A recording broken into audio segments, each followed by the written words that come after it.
I want to talk a little about that dynamic that was between them. How was it kind of crafting this game? Same dynamic. The same dynamic you two have? I kind of imagined it. I can kind of see it, you know? It's there. But how was that, you know, kind of building this dynamic between these two characters? Well, we started with the dynamic, right? When we found Chloe Frazer as the character that we wanted to pursue, we thought about, you know, who to pair her up with. Yeah.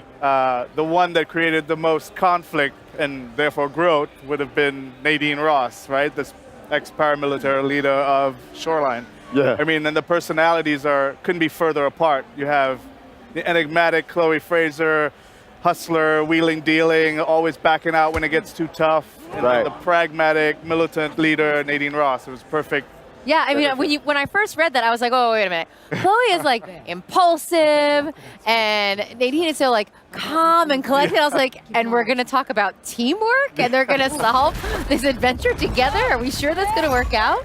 Yeah, that's it. That's exactly the question. Yeah. Right. So another thing we saw in that trailer is you guys revealed who the villain is in the game. And it's somebody that a lot of people might not have known about. I think diehard Uncharted fans might know who this is. Could you explain who that is, though? The villain? The villain. Well, the villain's Assav. Assav is this insurgent leader who's basically, you know, creating turmoil in India right now. And he also has entitlement to these lands, at least he thinks he does. There's two factions of the old empire, the old kings and the new king, which was a more progressive king. And Usman, who plays the character Assav, he's an amazing actor, did a really good job of bringing Assav to life, which is he believes in the old king. He believes in the purification of this this establishment and wanting to gain back these lands for himself. Right. These zealots, man, I swear, they just want everything to be their way. Right. All right, so, and that eventually forces Chloe and Nadine to join forces, if I'm not mistaken, right? Yeah, well, they're after the Tusk of Ganesh, which is you know, we always base our Uncharted on some seed of, you know, history. So the Hoysala Empire, which is a real thing, and we Unchartedify you know, the ruins and bring a little, you know, there's like such a rich cultural history in India, and we blow it up to, you know, to 11, you know, these giant statues of Ganesh that you see in the trailer, and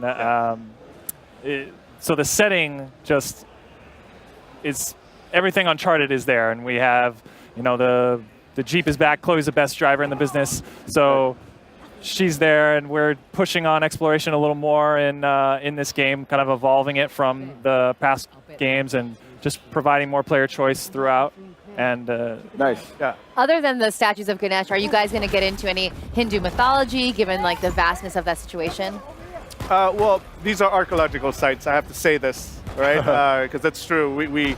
These are ruins of the great Hoysala Empire, right? And we did a lot of research to ensure that we, you know, respect the, you know, the religion. There are thousands of people, hundreds of thousands of people, if not millions, that still practice Hinduism avidly, daily. So we wanted to approach this thing with respect, reverence, but at the same time in context of a game. So a lot of these archaeological sites are based on the Hoysala people and their empire. And the story of the Tusk of Ganesh and how he lost his tusk, which they talk about in the trailer, that kind of thread, that is like from a real text in Hinduism. So there's like, we've taken it and made it as the base of our story. Yeah. Right. I really like how you guys always dig into the intricate history of these settings and of these cultures before you implement them into the games. It's always astounding to me. So I want to talk a little bit about the fact that this is the first Uncharted expansion, standalone expansion in history. You guys have never really done anything like this. What led you to this point right here? Well, we explored many storylines. After we finished the Nathan Drake story, right, we were done with Nathan Drake. We were done. Oh. We wrapped it up. Broke her heart. Right. Broke her heart, right. man. My boyfriend's gone. It's fine. No, I'm very excited for this one. Yeah, well, we explored many different, because we have such a vast cast to pull from. We went down a few different storylines. We went through the Sullivan storyline. Even Cutter came back up. Yeah. And we were messing We were around. talking about that. We want to talk more about Cutter before this show. We're going to.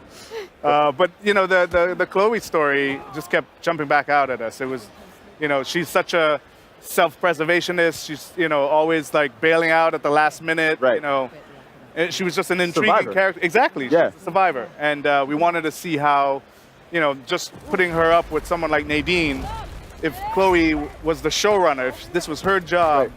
how would she fare? What would she stand to lose now that she has everything to lose? Right. Would she go all the distance? Would she complete the task? So these were the questions we started with that led to the Right. Lost Legacy. That's the one similarity I can see between the both of them. Is they're both kind of survivors. I kind of got that vibe from Nadine in Uncharted 4. Yeah. The way she was, you could tell she really didn't like Wraith, but she was working with them because Yeah. it was for her betterment, Of course. And it was kind of the same thing with Chloe and Drake in Uncharted 2. So I really like that. Yeah. All right, so I'm a big multiplayer fan.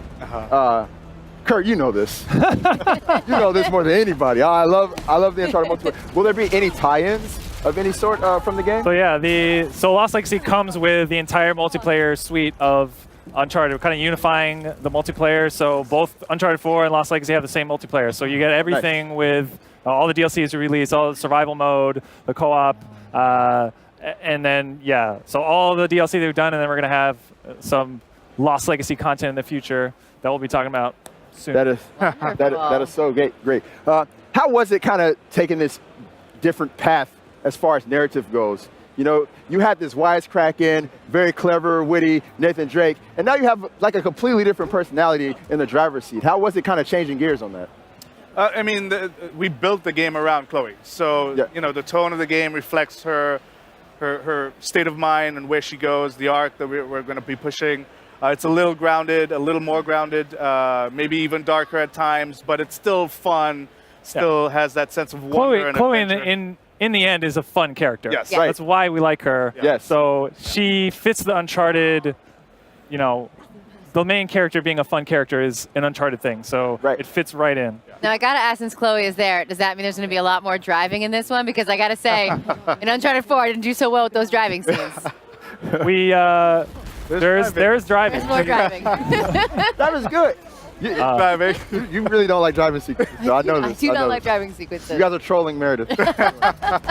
There's parts. Yeah, we're trying to provide a lot of different options to the player. So there's parts where you drive, but there's also a lot of encounters you can engage or not engage with. We have a lot more stealth options and Nice. silence weapons, and the lock picking is a Silence weapons, that's kind of new, right? yeah. So you can lock pick Picking and is new as well. Nice. Open a That's crate. cool. Yeah. So It's literally the sum of all our Uncharted. We're building on the foundations that we have and known all throughout Uncharted. We have big set pieces. We climb and traverse like enormous statues and ruins of ancient civilization. So the sense of wonder is there. We also went back to the scale factor that people loved of the old Uncharted as well. Yeah. So.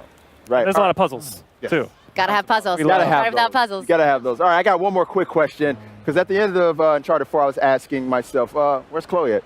And now she's here. So now my question is, where's Charlie? Where's Cutter? Charlie. Yes, Oh, Charlie Charlie Cutter. Cutter. Where's Charlie Cutter? I love Charlie So Cutter. you gonna make maybe a little appearance? I mean, I know they had a little something going in Uncharted 3, so any All the chance? conspiracy theories right over here. I would say that this story is about Nadine and Chloe, Okay, all right. but you never know, right? In another life. Maybe, yes. Well, I'm glad you guys at least mentioned him in Uncharted 4. That felt good.